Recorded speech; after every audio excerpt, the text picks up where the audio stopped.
So there's basic requirements to be exempt, three major ones. As I mentioned earlier, just paying someone on a salary basis isn't enough to qualify for a white-collar exemption. Number one, the person must be paid a certain salary level, okay?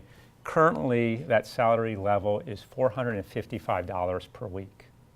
So even if you perform a job that requires you to manage 2 or more full-time employees, you're a director of a division, and you would otherwise, your job duties would qualify for you as an exempt employee, you still have to make a minimum amount of money per week on a salary basis to be exempt. It's currently set at $455.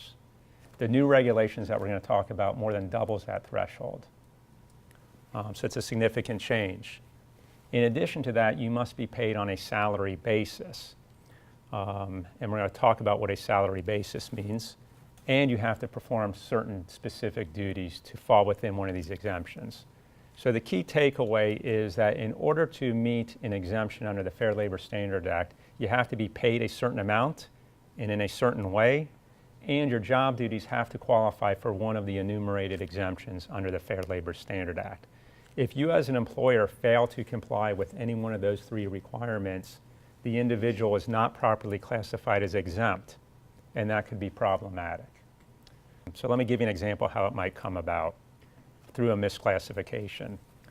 If I as an employer employed someone and I treated them as exempt, I thought they fell within one of the exemptions, and it turned out that I was wrong. I either didn't pay them $450 at least per week, or their job duties didn't fall within one of the exemptions.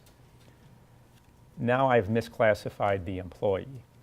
If the employee worked overtime, I, as the employer, am now going to be liable for any amount of work that they performed over 40 a week. So you can see how this might get expensive. If I paid someone $20,000 a year and they worked 60 hours a week, what I would have to do then is figure out, I'd take the $20,000, figure out what that is per week, then I would take that amount divided by the 60 hours, and that would give me a regular rate of pay. That person then would be entitled to each week 20 hours of overtime at 1.5 times their hourly rate of pay. And then I would be obligated to double that pay, right, if it was a willful violation. So it could go back 2 years, I'd be paying 20 hours of overtime at time and a half that person's regular rate of pay for a 2-year period. Plus, if they brought a lawsuit, I'd have to pay their attorney their reasonable attorney's fees. Here's how the attorney fees works.